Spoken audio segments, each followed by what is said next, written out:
una antigua casa real en Inglaterra, una historia interesante de un siervo, un mayordomo. Usted ha visto estas grandes casas en Inglaterra que tienen mayordomos y personas que sirven a reyes incluso. Y había uno de los mayordomos al que todos los demás sirvientes respetaban mucho. Él no era ni más fuerte, tampoco era el más elocuente, pero sí era el más confiable. Cada mañana, antes de que los demás sirvientes se despertaran, él ya había revisado toda la casa, había revisado el comedor, había revisado los cubiertos, había incluso revisado que las chimeneas tuvieran fuego para calentar la casa, había puesto en orden los asientos, había limpiado. Así que cuando los demás servidores se levantaban, ya había un trabajo avanzado que ellos les agradecían. De manera que los invitados fueran bien recibidos y todo el que llegaba a esa casa pudiera encontrar la casa en un buen estado. El rey nunca tenía que preguntarse si la casa estaba en orden, porque este siervo ya lo había hecho. Un día, un visitante hablaba con todos los servidores y hablaba con los demás servidores acerca de la dinámica, cómo mantienen esta casa tan limpia, cómo mantienen esta casa tan grande, con tantas habitaciones, con tantas sillas, tantos platos y tantas visitas que vienen recurrentemente, cómo lo hacían. Así que un día este visitante, luego de haber preguntado a varios siervos, le pregunta de manera particular a este mayordomo: ¿por qué sirves con tanto esmero si nadie te aplaude? Él respondió: porque mi gozo no está en ser visto, sino en saber que el rey está complacido.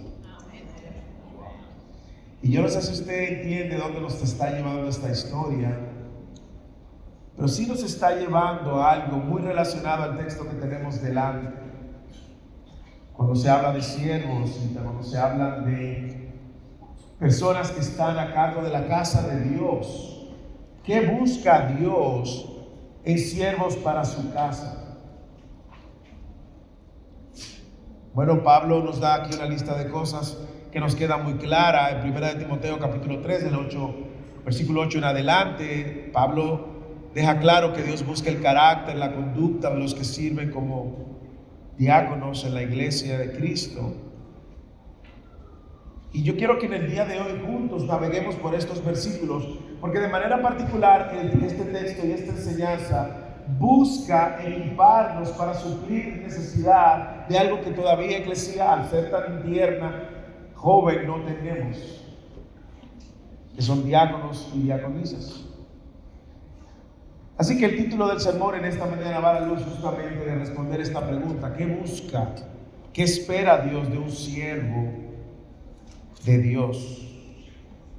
Y como le decía, este texto y este sermón debe de ayudarnos entonces a ver y abrir nuestros ojos para que nos sirva como una mente entrenada, un corazón entrenado. ¿Qué nosotros buscar cuando llegue el momento de que tanto los ancianos como la iglesia sometan hombres para ocupar posiciones de servidores como diáconos? Como es evidente, esto que Pablo está dando debe de ser evidente a la iglesia. Así que muchos quizás no entienden porque también es nuevo, muchos quizás vienen de tradiciones donde se entendía un concepto de diácono, o donde había un concepto incorrecto del diaconado, o donde no había diáconos, sino que a todos le llamaban ujieres. Nosotros vamos a seguir usando como iglesia los oficios que la Biblia dice, pastores y diáconos. Ahora, ¿qué es un diácono? Yo quiero introducir esto antes de entrar al texto. Lo primero es que la palabra diácono en sí mismo, y es bueno que usted me siga desde el principio, porque esto va a repercutir en la manera como nosotros vemos el diaconado. La palabra diácono es la palabra griega diakonos, que significa el que sirve o es ayudante. Desde el momento que usted piensa en un diácono, tiene que pensar en un siervo. ¿Y por qué es importante esto? Bueno, por la sencilla razón de que el siervo tiene una posición de servicio, no de autoridad, de enseñanza. Incluso lo vemos en las cualificaciones también. Sí, que la responsabilidad de los diáconos es participar activamente en el servicio de la congregación, para permitir entonces que los pastores podamos estar atendiendo otros aspectos de la iglesia y concentrarnos en asuntos que tienen que ver con oración, con la enseñanza, con la consejería, mientras mucho del trabajo que se hace dentro de la iglesia cae en responsabilidad de los cielos. Ahora, déjenme decir algo, y es bueno que lo sepamos. Eventualmente, en unos meses, estaremos sometiendo nombres y la iglesia sometiendo nombres. Pero yo creo que este sermón aplica a todos, porque todos sin excepción estamos llamados a servir. El servicio es un llamado al cristiano. En otras palabras, el cristiano está llamado a servir. Cristo lo hizo como ejemplo y Cristo lo demandó también. Cristo lo modeló y Cristo deja claro la tarea que el servicio es un llamado del cristiano, o la vida cristiana es una vida servicial, sea que usted lo escojan como diácono, sea que no lo escojan como diácono, todos los miembros de Eclesia están llamados a servir. Así que este sermón busca poner delante de nosotros estas calificaciones que debemos de buscar a la hora de escoger.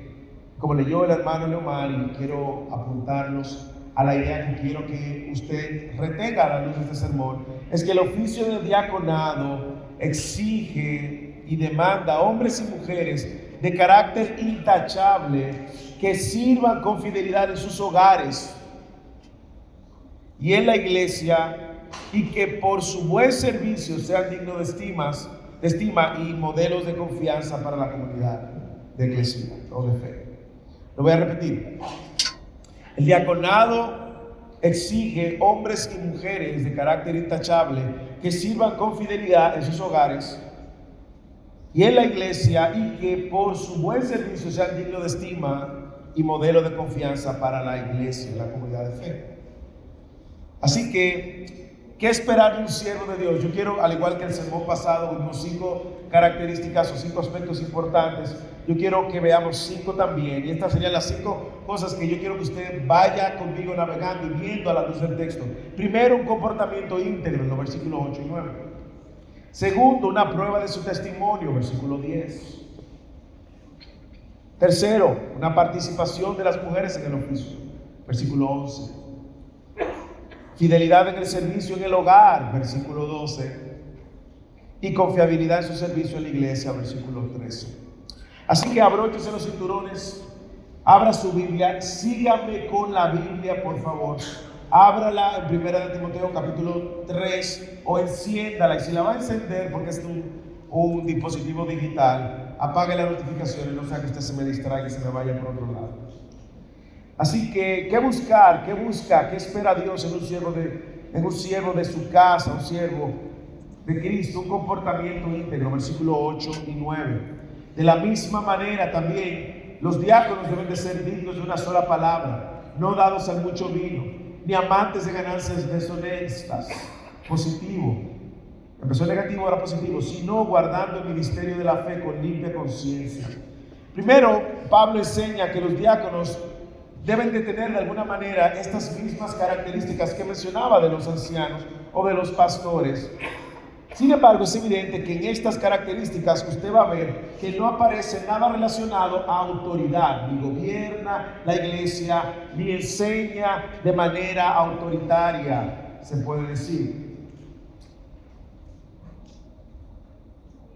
¿Por qué? Porque el término diáconos, como mencionaba, siervos, diáconos, no tiene esa responsabilidad final en la iglesia. Que un diácono puede ir a enseñar, claro. Sirve en la escuela dominical, sirve en cualquier capacidad, enseña, claro. Pero no tiene la responsabilidad final, como vamos a ver. Van a enseñar y van a modelar una vida de servicio que va a ser evidente a todos. Y al mismo tiempo, ellos también van a estar cumpliendo con ciertas características ejemplares. Así que, dado que este servicio de diaconado sigue luego de Pablo haber hablado de los ancianos, como vimos la semana pasada, no lo vamos a ver en el mismo detalle de la semana pasada, pero sí lo vamos a mencionar. Y si no, usted puede ver el sermón de la semana pasada, porque hay atributos o características que se ven. Él muestra varias áreas en las cuales debe de estar pendiente la iglesia a la hora de seleccionar. Dignos de una sola palabra, no dados al mucho vino, ni amantes de ganancias deshonestas. Pero observe conmigo en la página, en el versículo 8, porque esto va a ser importante para lo que vamos a decir más adelante. El conector, de la misma manera, cada vez que Pablo usa ese conector en el griego, está abriendo una nueva categoría. Agarre eso y no lo suelte, Él empieza el versículo 8 diciendo: de la misma manera, refiriéndose ahora a esta nueva categoría que son los diáconos. Y de la misma manera que los pastores, de la misma manera ahora los diáconos deben de cumplir con un comportamiento íntegro. Primero, es una persona digna de respeto, hablando básicamente de su comportamiento. Es una persona ejemplar. De hecho, la palabra digno, eso es lo que lo comunica: estima, respeto. Especialmente un respeto que sea reconocido, admirable, honorable. Es una persona que cuando la gente lo ve, de alguna manera puede ver cierta coherencia en su vida entre lo que profesa y cómo vive. Es una persona que reconoce, que ha reconocido, como dice Pablo, que está viviendo de una manera digna en el Evangelio, en una de sus cartas. Así que cuando usted piense en un diácono, piense en una persona digna de respeto, que su comportamiento en la iglesia, en la casa y fuera de la iglesia es el mismo. ¿Qué más? Es una persona también de una sola palabra. Mire cómo dice, de una sola palabra. Literalmente la palabra que dice ahí, no de doble lengua. No te dice algo a ti y luego le dice algo al otro. No es una persona que cuando se ve en medio de una discusión o alguna confrontación empieza a cambiar la versión para acomodarse y no lucir tan mal. Es una persona que es firme en lo que cree, pero también es una persona que mantiene sus convicciones a pesar de la presión. Es una persona que cuando usted dice: mira, si fulano dijo eso, tú puedes estar seguro que eso es así. Porque no anda en versiones. No anda tratando de huir de la realidad, del peso de lo que ha dicho. Eso requiere carácter. Yo les puedo decir que una de las cosas que más en mi vida personal y como pastor he tenido que crecer es justamente en esa capacidad de poder mantenerme firme en mis convicciones y en mi palabra. Porque la presión cuando llega es muy fácil tú querer acomodar las cosas para no hacer sentir mal al otro, para no exponer al otro. No, una persona digna en su comportamiento es una persona digna también en lo que dice, de una sola palabra. No te va a decir algo a ti hoy y algo otra cosa mañana. No hablan por ambos lados de la boca, como dijo alguien. Son hombres y mujeres que mantienen íntegramente una sola palabra. Tercero, es una persona también de dominio propio, no se entrega al mucho vino. Mira cómo lo dice en el versículo: no dados al mucho vino. Y por esto, como decíamos la semana pasada, hay iglesias que han acordado que sus diáconos y pastores pacten, hagan un voto de abstención de vino o de alcohol de cualquier tipo. Y lo hace justamente para no exponer demasiado a una persona a que pueda en una actividad social entrar, como decíamos la semana pasada, una copita y otra copita. No es pecado, lo sabemos, no es pecado, pero que pueda perder la sobriedad y decir cosas que no debe decir o hacer cosas que no debe de hacer. Pablo lo que tiene en mente es el dominio propio aquí. Es una persona que controla su conducta, controla su lengua y controla lo que toma. Si vamos en las mismas cosas. Así que mientras yo voy hablando, trate de pensar de qué manera eso aplica a su vida. No lo esté buscando en otro todavía. Ok, no esté pensando, ay, pero el hermano fulano, el hermano fulano. No, aquí no estamos todavía calificando y descalificando a nadie. Empiece por usted mismo. Es una persona digna, es coherente, comportamiento, controla su conducta, dentro y fuera. 2. Es una persona también que controla su lengua, controla lo que habla, lo que dice, dentro y fuera. 3. Es una persona que controla lo que hace socialmente con el alcohol. Porque esto es importante. Porque vamos a suponer que mañana como pastores lleguemos a la conclusión de que vamos a hacer un voto de abstinencia de alcohol. Hasta el punto, sabemos que no es pecado. Bueno, y si mañana su nombre entra en la tumba, ¿usted estaría dispuesto a hacer ese voto también, en el caso de que fuese así? ¿O a usted le importa tanto el vino que usted diría, no, pastor, mire, mejor deje el diaconado por otra gente, porque mi copita de vino yo me la cambio? Bueno, está bien, gracias. Pero sí quiero recalcar el hecho de que el vino no es pecado. Pero sí hay una advertencia tanto para los pastores y los diáconos, sobre todo en el contexto en el que nosotros vivimos, aplicaría muy bien. ¿Por qué? Bueno, porque si sabemos que no es pecado, no es menos cierto que culturalmente el no creyente asocia el alcohol con no creyentes. Ese es nuestro contexto. Un no creyente, un compañero de trabajo, no compaginaría la idea de que usted proclame ser cristiano en nuestro contexto. Usted le puede buscar múltiples razones: falta de educación, ignorancia, lo que sea. Pero en nuestro contexto, si es cierto que tenemos la libertad cristiana, pero en nuestro contexto el no creyente no lo asocia. Por ejemplo, en mi país, en Dominicana, el caso de la cerveza está tan asociada a la fiesta, a la celebración y la parranda, que usted ve a un pastor con una cerveza, hermano, mire, usted dice, pero de verdad que se te carga el pastor. Así que de alguna manera u otra, esta advertencia también, o no advertencia, esta consideración no la podemos pasar por alto de una manera rápida.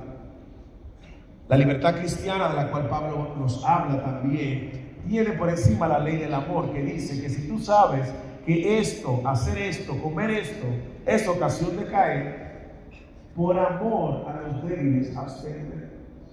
Lo cual la ley del amor gobierna cualquier deseo. Por eso es que decimos que esta calificación es dominio propio. Porque yo requiero por la ley del amor abstenerme, no porque sea pecado, sino porque amo tanto al hermano o a la hermana que no lo haría por él. ¿Qué más? Además es una persona, este es el que más me gusta y yo lo conecto con el de digno. Es una persona ejemplar en el manejo del dinero y no busca ganancias deshonestas, sin codicia. Es una persona que va a estar sirviendo y no va a juzgar a las personas por lo que tiene. El dinero no es quien lo controla. Pablo más adelante lo va a decir en el capítulo 5, que el principio de todos los males es que el amor al dinero, el capítulo 5, 6. Este sí es el que más me gusta, versículo 9. Sino guardando el misterio de la fe con limpia conciencia. Piensa por un momento. ¿Qué Pablo está diciendo cuando alguien está guardando el misterio de la fe con firme y con limpia conciencia? ¿Qué Pablo tiene en mente? Dos cosas tiene en mente. Lo primero es que Pablo está viendo personas que se han aferrado profundamente a un conjunto de verdades que no van a negociar, la verdad del Evangelio, y que también van a vivir a la luz de ese conjunto de verdades que acaban de abrazar. De esa manera, Pablo está diciendo que el diácono, diaconisa, debe de guardar este conjunto de verdades y debe de vivir a la luz de ese conjunto de verdades. Y eso es lo que trae una mente, una conciencia limpia. Es que lo que yo vivo expresa lo que yo creo. Yo no ando con dos palabras aquí. Yo no ando con temores de que le dije esto a fulano o a fulana y ahora tengo temor de que se lo diga a fulano. Bueno, pues usted no controló su boca, entonces eso se va a expandir y usted va a quedar como un chismoso. O no ando también diciendo, hagan esto y vivan de aquella manera cuando no lo estoy viviendo. O crean esto o crean aquello cuando no lo estoy viviendo. Y yo creo que el tema de la coherencia está en esta carta, justamente muy cardinal, muy fuerte, muy presente, porque se habían levantado falsos maestros que estaban justamente viviendo de una manera opuesta al Evangelio y de una manera que no era coherente con la obra del Evangelio. Y Pablo le está diciendo, si tú vas a escoger líderes, porque algunos entienden, estudiosos, que los que se levantaron, los falsos, eran pastores o tenían algún tipo de influencia en la iglesia de enseñanza y liderazgo. Si tú lo vas a escoger, considera estas cosas. Tiene que haber coherencia. Tiene que tener una conciencia limpia. Es que él dice que se guarda de pornografía y no ve pornografía cuando está solo. Y él dice al otro, mira, no veas pornografía porque él no está viendo pornografía. Coherencia. O le dice al otro, no vas a mentir porque la Biblia no te manda a mentir, pero tampoco anda mintiendo. O él dice, él va a confiar en Dios para su provisión y te dice, confía en Dios para su provisión, pero no se anda ansioso y amando el dinero y buscando por el dinero las cosas. Coherencia. Como le dije, a diferencia de los falsos maestros, si usted lee el capítulo 1, por eso digo, la coherencia está presente. Mira el capítulo 1, versículo 19, lo vimos. Él dice, otra vez, a Timoteo, versículo 18 del capítulo 1, denle una vuelta a la página. Dice, esta comisión te confío, hijo Timoteo, conforme a las profecías que antes se hicieron en cuanto a ti, a fin de que por ellas pelees la buena batalla, como se llama esta serie, que guardando la fe y una ¿qué? Buena conciencia, que algunos han rechazado y naufragaron en lo que toca a la fe. Usted está viendo, Pablo está haciendo alusión, él está diciendo, Timoteo, vive coherentemente, guarda la fe, pero vive conforme a la fe. Y más aún, ten pendiente porque algunos naufragaron en este asunto. Entonces él está dando una serie de características que este oficio y al igual que el pastor debe ocupar. Mire si está pendiente en el capítulo 4, las próximas semanas, versículo 2 dice, versículo 2, mediante la hipocresía de mentirosos que tienen cauterizado la conciencia. ¿Y qué palabra le antecede a la cauterización de la conciencia? ¿Qué palabra dice? Hipocresía. ¿No es lo que dicen los falsos maestros? ¿Por qué? Importante, porque lo peor el daño mayor que le hace a la fe es la hipocresía. Es la inconsistencia. La inconsistencia de cristianos que dicen ser cristianos pero viven como impíos. O de cristianos que solo son cristianos en la iglesia pero fuera son impíos. O de personas que están negando al Dios que lo ha salvado cuando viene la prueba o la tribulación, porque actúan como que no tienen esperanza. Entonces, el diácono debe de ser coherente. Debe de guardar el misterio de la fe con limpia conciencia. Así que estas 5 a 4 áreas hablan de un carácter íntegro, de su control en su conducta, control en la lengua, control en la bebida y que viva ahora de manera coherente. Amados, este es el compromiso, no solo de los diáconos, yo creo que es de todos los cristianos. Todos los cristianos estamos llamados a ser siervos, ya lo dije. Pero también todos los cristianos estamos llamados a mantener este estándar de vida. Si fuera solamente un asunto para los que tienen el oficio aquí o el oficio allá, fuera muy fácil. El hermano tiene que vivir así, la hermana tiene que vivir así. No, todos los cristianos tenemos que vivir con este estándar. Para ellos debe de ser notorio y negociable, pero debe de estar presente para todos los cristianos también. De hecho, no existe un llamado para ningún cristiano de que para que no sirva. Si usted conoce o encuentra en la Biblia algún versículo que dice que Dios lo llamó a usted a estar sentado Enséñemelo. Porque Dios no llama a ningún cristiano a estar sentado. Dios nos llama a todos a servir. Ahora quiero hacerle una pregunta a todos. Porque como yo dije, este texto busca equipar a la iglesia para que en el futuro, cuando tengamos que escoger, pensemos en personas que cumplen con estas cualidades. Pero empiece preguntándose usted. Esta es la pregunta que quiero hacerle, una sola, porque tenemos mucho tiempo. Tenemos poco tiempo y mucho contenido.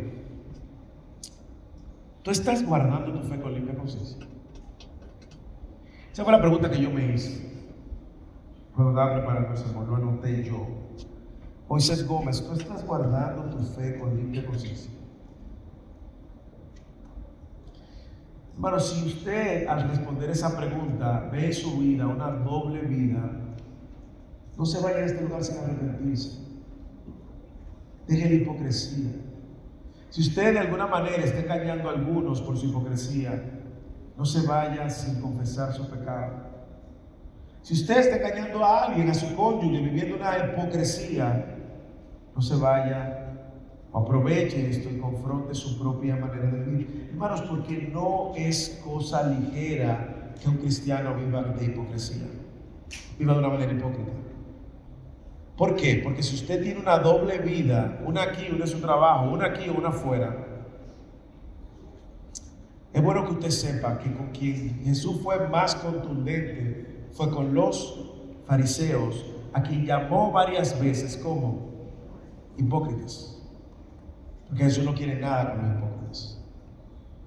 Y usted puede engañar a algunos por un tiempo, pero no va a engañarlos. Puede engañar a todos por un tiempo, pero no va a engañarlo todo el tiempo a todo el mundo.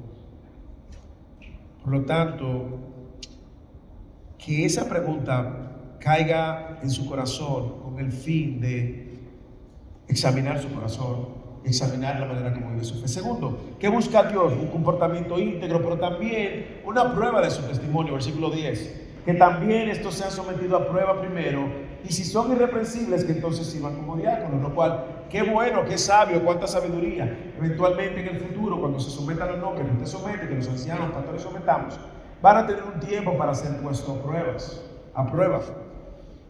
Yo sé que algunos han estado sirviendo, hermanos.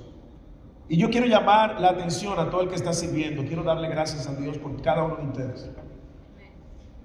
Gracias por su paciencia. Es cierto que no tenemos todos los procesos en orden, no tenemos todos los protocolos en orden. Nada más tenemos una sola persona empleada. Imagínense que la única persona que está empleada tenga que hacer los procesos, los procedimientos, lo que sea. Gracias a Dios por ustedes que son pacientes y que invierten de su tiempo y sus recursos. Y muchos de ustedes han sido probados ya en su carácter. Muchos de ustedes se le han dado responsabilidades. Muchos de ustedes han hecho esas responsabilidades excelentes y por encima de esa, de lo que sean. Muchos han ido milla extra. De alguna manera u otra, muchos han sido probados o están siendo probados. Muchos han entendido que el servicio a la iglesia es un servicio a Dios, a su novia, lo cual es un privilegio. Y lo han abrazado con tanto empeño, esmero y compromiso. Y de hecho, eso se espera de todo el que ha dado un paso más adelante y se ha hecho miembro de la iglesia. Así que a donde nos encontramos como iglesia, yo sé que algunos han ido más allá de lo que se le han pedido y doy gloria a Dios por su vida. De cara al futuro, lo que vemos es que Pablo nos está animando a examinar a aquellos que tanto la iglesia como los ancianos presenten. Ahora, esa pregunta, poner a prueba, cuando lo estudiaba, me hacía mucha inquietud, porque el texto no deja claro esto. Por ejemplo, ¿cuál es la naturaleza de esa prueba? Que la responsabilidad que le entregue la haga bien y la mantenga, y si la abandona, no pasó la prueba. ¿Cuál es la naturaleza de la prueba, honestamente? Si el examen, él ha hablado de una vida coherente, pues hay una prueba de testimonio. Esa persona tiene que ser coherente aquí en su casa y fuera de su casa. Pero internamente, ¿cómo luciría? No sé, el texto no informa. Por eso me inclino a pensar que tiene que ver justamente con esta coherencia de vida. Así, por eso el versículo 9, guardando el misterio de la fe con limpia conciencia, me hace entender que la prueba de ese diácono no es solamente la responsabilidad que se le puede poner para que quede bien, sino la vida que está viviendo, que la viva coherentemente. Una segunda pregunta que me surge también: ¿por qué tiempo? Porque el texto no dice. ¿Por cuánto tiempo vamos a poner a prueba a alguien? No dice. Pero sí sé que se pudiera establecer un tiempo. Como dije, algunos ya están sirviendo. Otra pregunta es: ¿quién los pone a prueba? De nuevo, no hay una declaración específica. Si nosotros vamos a Hechos, que es donde nace el ministerio, en Hechos 6:5, sabemos que la iglesia vino con una queja. Los apóstoles determinaron que la iglesia sometiera los nombres, y ellos testificaron de que esos nombres eran coherentes, de que eran gente de testimonio. Y ellos le dijeron: escojan nombres llenos del Espíritu, así, así, así, así. Y dieron ciertas características también. En Tito nosotros vemos también el papel de seleccionar líderes ahí. Vemos que hay una responsabilidad de la iglesia y hay una responsabilidad de los pastores. En Tito, Pablo le dice: Tito busca hombres idóneos. Y en Hechos vemos que la iglesia trae los nombres. Por lo tanto, así lo vamos a hacer. Ustedes en algún momento van a someter nombres, sus nombres, y los pastores. Ahora, sería así: anciano congregación. También esa prueba puede ser ilusión informal, como yo dije. Algunos están ya sirviendo. Hay hermanos que se le han dado responsabilidad, hermanos, y han ido por encima 10, 20 veces por encima de su responsabilidad. Pero también lo que debemos de ver no solamente la responsabilidad en sí misma, sino la vida y el testimonio. No solamente el compromiso con el cuerpo de Cristo, sino también el testimonio dentro y fuera del cuerpo de Cristo. Así que la iglesia tiene un rol muy importante. En su momento le explicaremos el proceso, pondremos los nombres, y ustedes tendrán la oportunidad de juzgar varias cosas. Nosotros también, como pastores, tendremos la oportunidad de juzgar varias cosas. El testimonio: el hombre está comprometido con la iglesia, pero está descuidando a la familia. Bueno, pero nosotros siempre nos va a importar más que cuide la familia. El hombre está comprometido, pero su vida como que no parece, siempre está como peleando. Nosotros vamos a estar viendo lo que la Biblia nos pone delante para juzgar lo más bíblicamente posible, pero la iglesia juega un rol importante en ese escrutinio, y vamos a buscar mejores recomendaciones del hermano. Ahora, yo me pregunto: ¿por qué es importante que sean probados los diáconos así, las diaconisas? ¿Por qué es importante? Bueno, le voy a decir varias razones por qué es importante.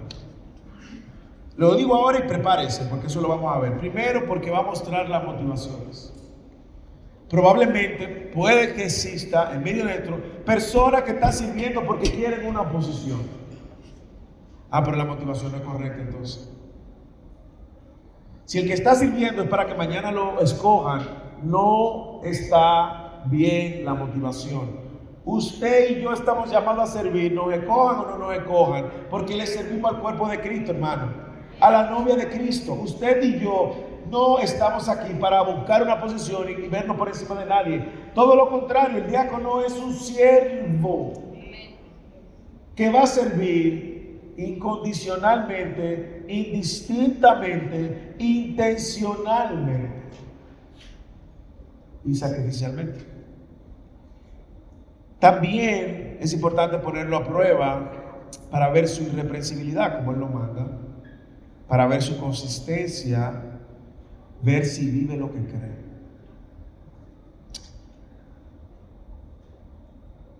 Para que podamos cumplir con acercarnos al estándar bíblico a la hora de seleccionar. Yo me hago una pregunta y me hacía esa pregunta y le hago esa pregunta a ustedes. ¿Usted serviría independientemente si tiene o no tiene un título? Tengo un amigo pastor, lo he dicho varias veces, lo dije la semana pasada, y ustedes lo van a conocer, si Dios quiere va a venir en junio. en el marco de la convención bautista que estará dándose aquí en Dallas anual. Él dijo algo que a mí me marcó, me ha servido en mi vida y me ha servido para ver otras. El pastor es pastor antes que lo escojan pastor. El diácono es diácono antes que lo escojan como diácono. Y no está esperando que lo escojan, está sirviendo independientemente de cuál es su posición o su rol. ¿Por qué es importante que veamos eso? Porque usted está llamado a servir al cuerpo de Cristo. Aquí nadie está sentado en el banco esperando una oportunidad. Las oportunidades están ahí, muchas necesidades que tenemos.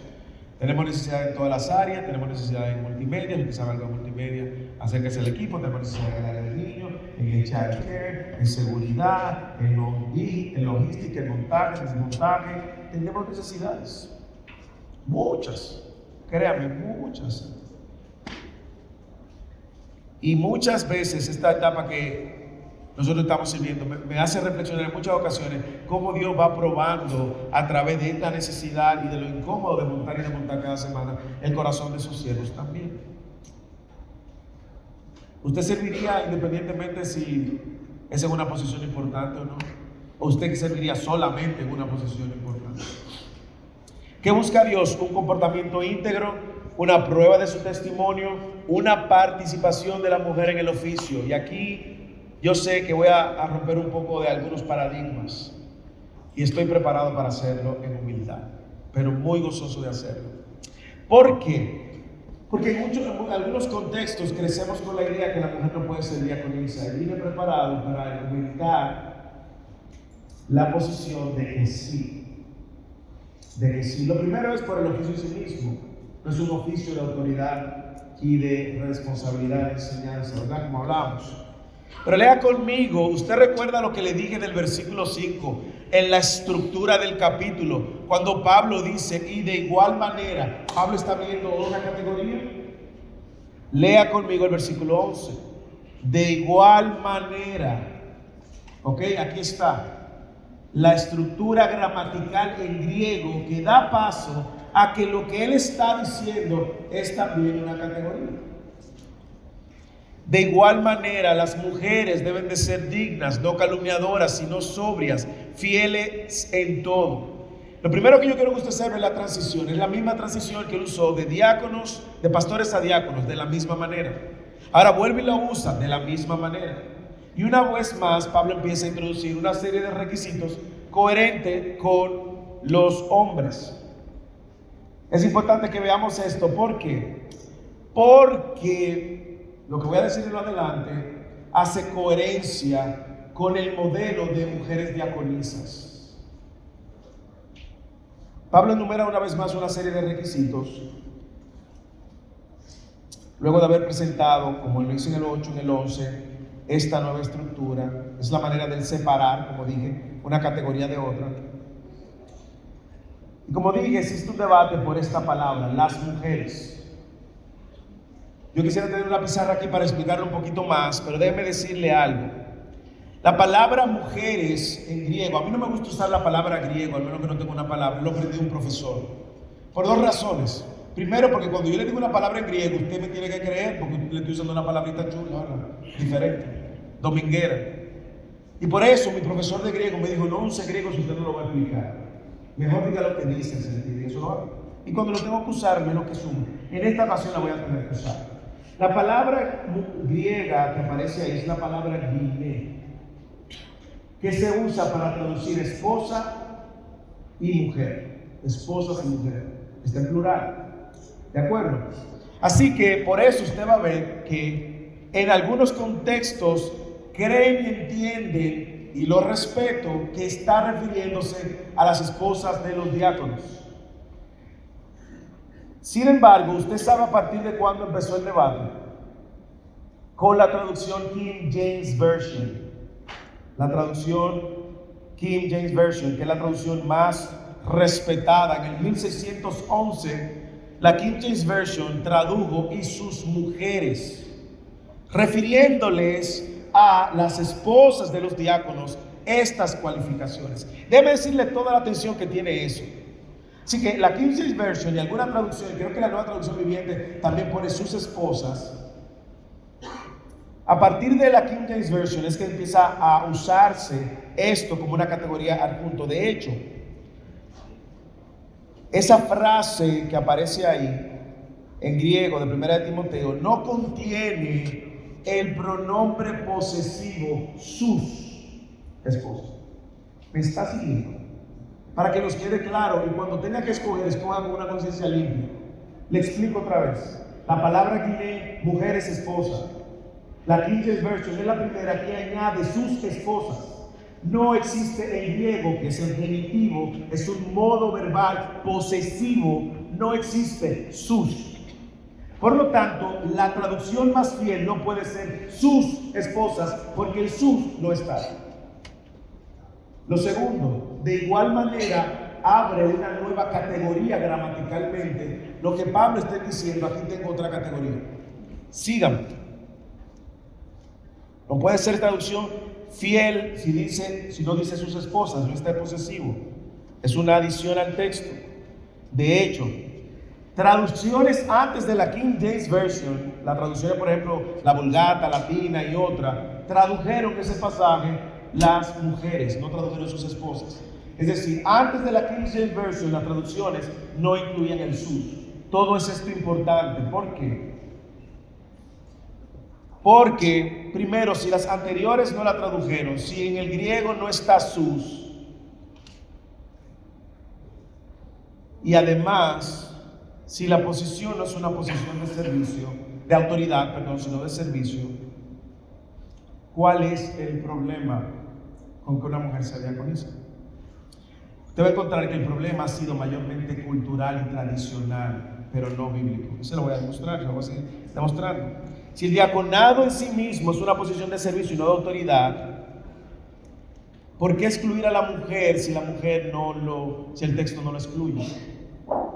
Otro argumento también a favor es que si yo entonces, escuche bien esto, tengo que para escoger un diácono, tengo que evaluar la mujer con estas características, probablemente muchos diáconos hubiesen quedado fuera del oficio porque sería una cualidad adicional al esposo. En otras palabras, cuando yo escojo un diácono, si me están diciendo que soy su esposo, yo tengo que evaluar sus esposas también, lo cual es una categoría, una cualidad adicional. Y esa esposa, si no lo cumple, aunque este hombre cumpla con todo lo anterior, si su esposa, que en una vida cristiana independiente no la cumple, está descalificada. Es lo primero. Operativamente no funcionaría. Porque una esposa puede tener una vida que no cumpla estas cualificaciones, porque madura, está creciendo en su fe, y yo puedo tener una emoción. Ahora, si yo estoy diciendo que sus esposas, entonces yo tengo que incluir a las esposas en la evaluación de este candidato. Y más aún, ¿no le llama la atención que entonces para una posición más peso de autoridad, se puede decir, que es la de los ancianos, entonces no se la piden? No le piden a las esposas de los ancianos, tampoco esta calificación. Pero lo que creo que es el argumento más contundente, además de todo lo que le he dicho, es que en Romanos capítulo 16, vaya conmigo para que usted lo lea con su propia versión. Romanos capítulo 16, versículo 1 y 2. Pablo está cerrando la carta a Roma y Pablo dice lo siguiente: les recomiendo a nuestra hermana Febe. ¿Qué dice su versión? Diaconisa. Aquí sí está el posesivo de la iglesia en Cencrea. Ahí sí está el posesivo. Diaconisa de la iglesia. Para yo sacar al rol, el oficio de la mujer, yo tengo entonces que forzar este texto y forzar el otro texto. Tengo que forzar este texto y decir, bueno, ahí diácono significa siervo, así que Febe era una sierva. ¿Usted sabe cuál es la palabra que usa ahí en diaconisa? La misma que usa en 1 de Timoteo capítulo 3. Entonces yo tendría que forzar un poco el texto y yo no me siento cómodo forzando el texto, honestamente. Lo segundo es que no puedes, que la manera específica en que aparece diaconisa con el genitivo, es decir, el posesivo de la iglesia, tendría que quitarlo también para poner a Febe como una sierva más. Pero lo que especifica que diaconisa de la iglesia habla de que ella estaba jugando un rol muy importante en esa iglesia. ¿Me siguen? Si ustedes me ven medio apasionado es porque me apasiona el tema, no porque estoy molesto. Pero le voy a dar otro argumento más. Plinio el joven en el 115 después de Cristo se refiere a diaconicias en Bitinia en una de las cartas que le escribe a Trajano. Es decir, que el récord más cercano que tenemos también ve a la mujer en el rol de servidora y diaconisa. Así que, siguiendo el flujo de pensamiento de Pablo, por todos estos argumentos, este servidor y la mayoría de los pastores de iglesia, entendemos que la mujer con limpia conciencia puede ejercer el oficio del diaconado. Y yo le añadiría uno más, que no está aquí, pero está en la naturaleza de la mujer. La mujer por naturaleza sirve, bien, intencional, sacrificial. Está como dicen en inglés, wire, como cableada para servir. Así que esos son algunos de los argumentos. Y si usted tiene algún conflicto con la idea de que Eclesia tenga mujeres diaconisas, nosotros los pastores estamos con el corazón abierto y la Biblia abierta, dispuestos a escuchar sus argumentos bíblicos que les puedan ser aclarados en el mejor de los casos. Por lo tanto, Eclesia, a la hora de considerar a mujeres para este oficio, vea conforme las cualidades que Pablo le está dando. Los requisitos para la diaconisa son similares: dignas, no calumniadoras, sino sobrias, fieles en todo. Mire qué espejo. Dignos le pide a los diáconos, dignos le pide a la mujer. Es decir, un comportamiento ejemplar, que la gente quiera y diga honroso. Diga, aquí no hay, aquí está una mujer de testimonio. Segundo, calumniadora. A los diáconos les dijo que no fuera de doble lengua. Y a la mujer le está diciendo, controlen también su lengua, ¿Usted lo está viendo? El mismo patrón. Tercero, le dice a los diáconos, no dado mucho vino. ¿Y qué le dice a las mujeres? Sobrias. Lo opuesto de ebrio. Y luego dice, fieles en todo. A los hombres le dice, no sean avaros. Y aquí le dice, fiel en todo. Y fiel en todo es fieles en todo, hermanos. Así que estas cualidades me encantan porque son las mismas que va a cumplir el diácono. Fieles en todo, un afecto leal, firme. Requiere responsabilidad, confianza, fiel en la casa, fiel a su esposo, fieles a Dios, fiel a su iglesia. Así que, amados pastores de iglesia, estaremos hablando de esto. Aquí están los argumentos bíblicos, tal como hablamos. En su tiempo, amada iglesia, someteremos y le invitaremos a someter nombres. Luego juntos, como la Biblia enseña, estaremos con conciencia limpia escogiendo diáconos y diaconisas. Quiero hablar a las mujeres, ustedes son muy valiosas. Mujeres, ustedes son más del 50% de esta iglesia. Y yo no creo que Dios no haya pensado que ustedes puedan servir con sus dones y su talento como diaconisas también. Gracias todas las mujeres de Eclesia por el servicio que han hecho cuando nadie lo ve, cuando nadie las aplaude, cuando nadie les reconoce. Gracias, mujeres, por ese servicio fiel que hacen en su hogar, donde no tienen una retribución inmediata, todo lo contrario, tienen hijos rebeldes, quizás cuestionando y argumentando. Gracias por su fidelidad a sus esposos, las que están casadas y las que no. Gracias por su fidelidad a la iglesia, por su fidelidad a Dios. Ustedes son importantes, son igualmente valiosas y son para nosotros una columna que sostiene la estructura de eclesía también. Así que sigan sirviendo fielmente, ya sean que sean escogidas como diaconisas o no. Sigan sirviendo intencionalmente, sigan sirviendo sacrificialmente. ¿Qué busca Dios? Dios busca un comportamiento íntegro, una prueba de testimonio, mujeres en el oficio,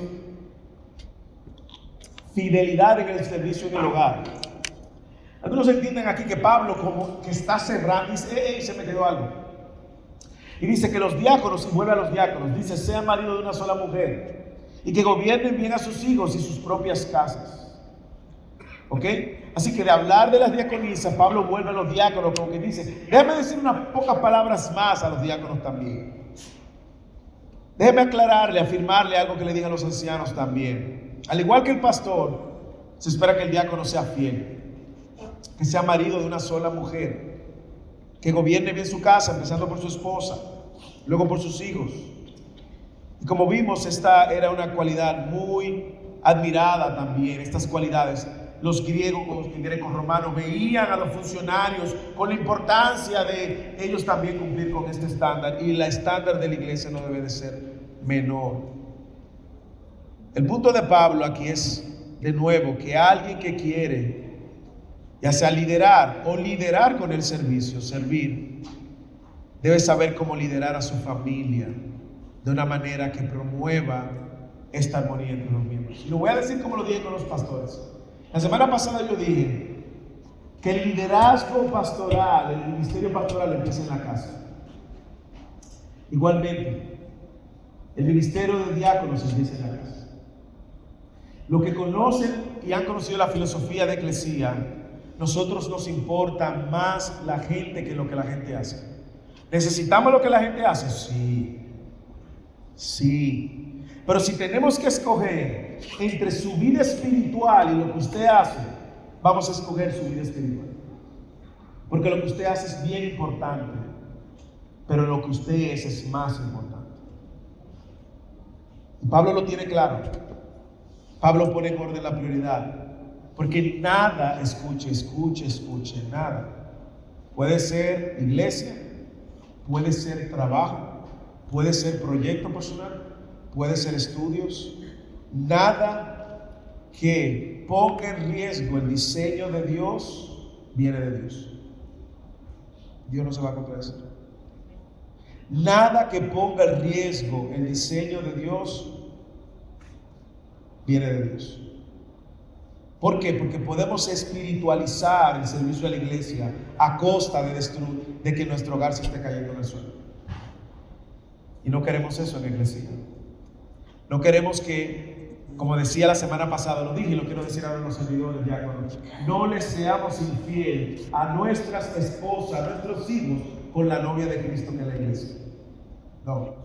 Sirvamos fielmente en el hogar y que el hogar sea el primer testigo del que somos siervos. El hogar sea el primero en validar que nosotros servimos. ¿Para qué? Para que vivamos con una conciencia tranquila. No sea que nuestro hogar, nuestra familia vea que nosotros amamos más a la iglesia que a nuestra propia familia. Que le servimos mejor a nuestros hijos que le servimos mejor a otros hijos que a los hijos de nuestro. No lo permitamos. El ADN de aquí, y ahí estamos de acuerdo, es ese. Fidelidad en el servicio, en el hogar, es la manifestación de que usted ha entendido su llamado en todas las áreas de su vida. Y el punto de Pablo es el mismo. El hogar es el primer testigo de sus oficios. Ahora, para ser siervo en el hogar, es bueno que usted sepa que usted va a servir en el hogar como Cristo sirvió a la iglesia. Para ser un líder se requiere tener habilidades de liderazgo dentro y fuera del hogar. Para ser un siervo se requieren habilidades de servicio dentro y fuera del hogar. A mí me encantan los puritanos. Los puritanos me encantan, ellos son radicales. Si usted lo lee, léalo completo, pero son duros a veces. Pero los puritanos veían con mucho peso la responsabilidad, y quiero hablarle a los hombres ahora. Los hombres nunca se me van a ir en blanco. Porque los puritanos veían el rol de siervo que jugaba el esposo en el hogar. El padre lo veía como el pastor del hogar, como el siervo mayor.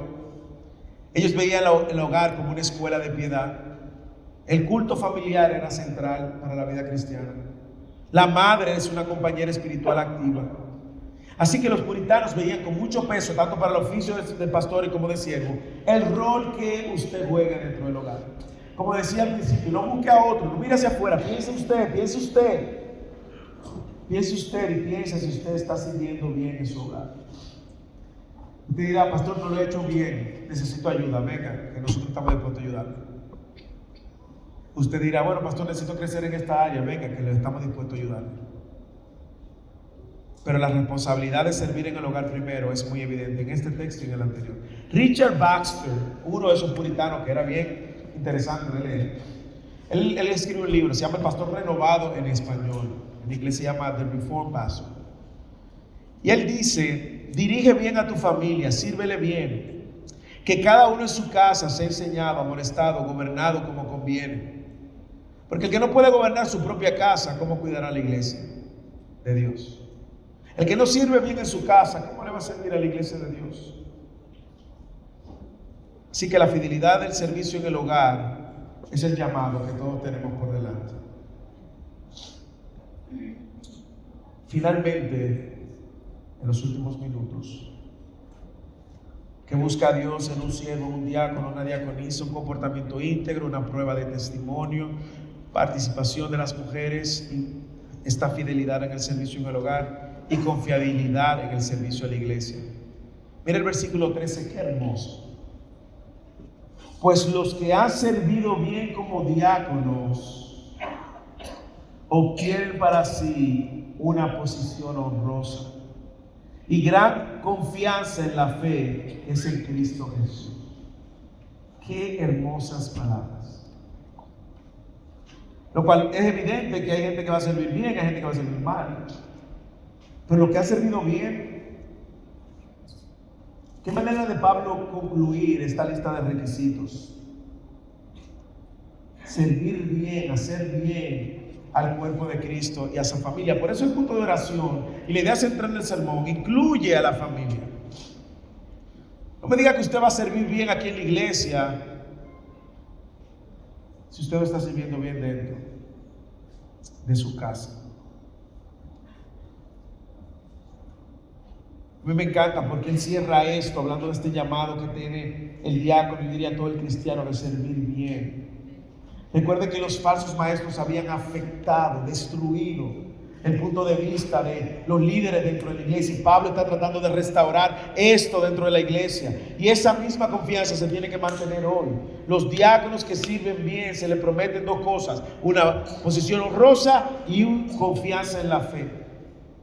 Una posición honrosa. ¿Ante quién? Ante los hermanos de la iglesia.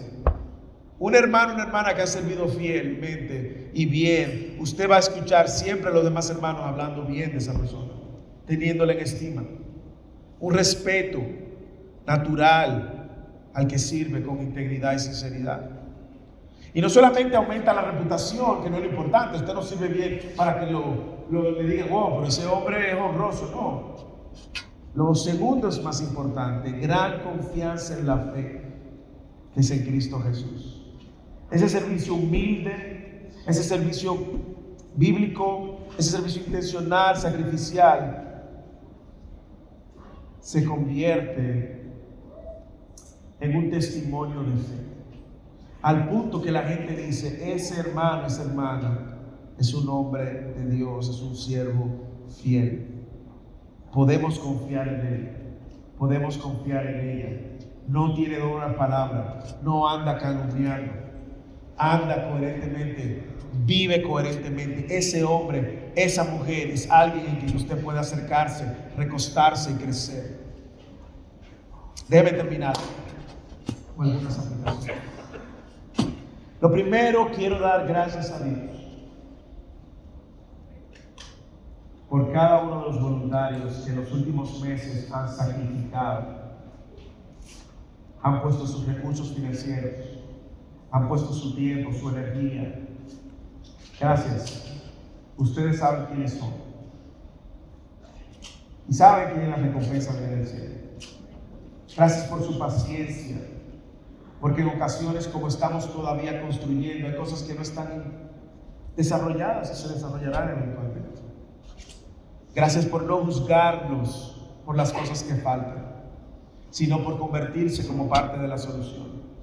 Gracias de parte de todos los pastores, con todo el corazón, de lo más profundo de mi corazón, quiero darles gracias.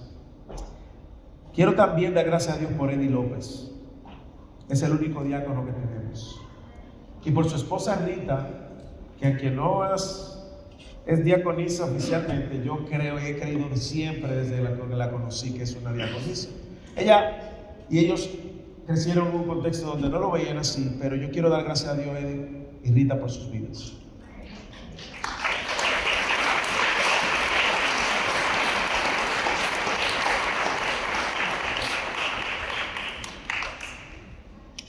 Te hace un ejemplo de servicio honroso, sacrificial, intencional. Gracias por servirle a Cristo también. Gracias por modelar que se puede servir, honrar a Cristo y mantenerse firme. Quiero hablar en la iglesia, no todos aquí vamos a ser diáconos ni diaconisas, pero sí todos somos siervos. Todos somos siervos. Así que sirve para el Señor, porque es al Señor a quien le sirve. No sirva buscando o esperando ser reconocido. No busques el reconocimiento de los hombres. No sirvas buscando una posición o hagas cosas esperando que la gente reconozca cuánto tú has servido sacrificialmente. No, sirve bien, porque le estás sirviendo al cuerpo de donde Cristo es la cabeza. Y al servirle al cuerpo de Cristo bien, le estás sirviendo a Cristo mismo. A todos los voluntarios, siervos de la iglesia, los que son miembros, los que han dado un paso y se han comprometido, gracias también por servir. Nuestro deseo, el deseo de todos los pastores, es que todo el que es miembro esté sirviendo con sus dones y sus talentos. Aquellos que se van a hacer miembros próximamente, aquellos que ya cumplieron el requisito, están esperando y ya están listos para ser presentados a la iglesia. Gracias también por considerar Eclesía como un lugar donde ustedes puedan crecer y servir. Y quiero animar tanto a los siervos, a los miembros, a Eddie, a Rita. Quiero animar a todos los siervos de esta iglesia con un texto que a mí me anima y que tengo que revisitar siempre. Tengo que revisitarlo para animarme, porque en ocasiones, como ustedes saben, las cosas no salen como ustedes quieren, como uno quiere, pero me ha servido y quiero dárselo para que lo atesoren, lo subrayen y lo guarden en su corazón. Primera de Corintios, capítulo 15, versículo 58. Si usted recuerda y si ha leído Corintios, sabe que el capítulo 15 Pablo habla del Evangelio y él termina con estas palabras. Luego de presentar el Evangelio, en el que dice: por tanto, mis amados hermanos, 15:58. Por tanto, mis amados hermanos, estén firmes. Hermanos, estén firmes, constantes. Hermanos, estén abundando siempre en la obra del Señor, porque la obra es del Señor, no de los hombres. Sabiendo que su trabajo en el Señor no es en vano. Estén firmes, constantes, hermanos. Su trabajo no es en vano. Todo lo que usted ha hecho, el granito de arena que usted ha puesto para que Eclesía sea plantada, no es en vano. Las horas que usted le ha invertido no es en vano. Usted está modelando a Cristo y yo agradezco a Dios por su entrega y su sacrificio. Hermanos, después de que usted entiende que le está sirviendo al Señor, y déjeme decírselo por si usted tiene alguna duda de que es el Señor que le está sirviendo. Colosenses capítulo 3, Pablo le dice: siervos, obedezcan en todos los amos de la tierra, no para ser vistos, aquí está, no busque como lo que quieren agradar a los hombres, sino con sinceridad de corazón, temiendo al Señor. Porque Él dice: todo lo que hagan, háganlo de corazón como para el Señor y no para los hombres, sabiendo que del Señor recibirán recompensa de la herencia. Y luego Él dice: es a Cristo, al Señor, a quien sirve. Así que, iglesia, los miembros, yo te invito a que tú busques el área donde tú vas a servir, porque necesitamos tus dones y tus talentos. Necesitamos mucho. Si tú eres miembro, el llamado originalmente es para ti. Hermanos, después de ver lo que Dios dice, lo que Dios busca para diáconos y diaconisas, es integridad, confiabilidad. Tal vez usted, al igual que yo, en mi rol, piense lo siguiente: ¿y quién puede ser suficiente para esto? Quizás usted está diciendo ahí: ay, yo no cumplo. Pastor, yo no creo que, yo no veo eso que usted está diciendo en mí. Qué bueno que tú no lo ves. Porque la respuesta nunca va a estar en nuestra suficiencia. Escucha. La respuesta nunca va a estar en nuestra suficiencia, sino en aquel que fue todo suficiente. En Cristo Jesús, el siervo por excelencia, el diácono supremo. Es ahí donde somos suficientes. Es ahí. Él dijo: el Hijo del Hombre no vino para ser servido, sino para servir y dar su vida de rescate por muchos. Él es el modelo perfecto. Él es el siervo perfecto. Él fue fiel en todo. Fue probado. Fue aprobado por Dios. Sirvió con humildad, no solamente lavando los pies de sus discípulos, sino también dando la vida, su vida en la cruz por sus enemigos. Y fue obediente hasta la muerte. Y por eso Él recibió el más alto honor. Así que cuando Pablo dice: miren, sirvan de esta manera, porque ustedes van a recibir un honor. El siervo supremo es Cristo, y en Él sus siervos somos suficientes. Así que hoy Dios te está llamando a salir de tu asiento y servir, con el título de diácono, diaconisa o no. Mírate en Cristo. Mírate en Cristo. ¿Para qué? Mírate en Cristo, sirve como Cristo, modela a Cristo, imita a Cristo. Sé humilde como Cristo, sirve sin condiciones como Cristo. No, yo solamente voy a servir si me ponen aquí donde a mí me gusta. No, sirve como Cristo, sin condiciones. Para que cuando mueras puedas escuchar, al igual que muchos de nosotros, las palabras: ven, bien, buen siervo y fiel.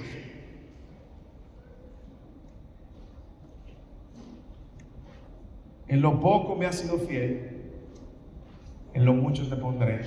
Ven, entra al gozo de su Señor.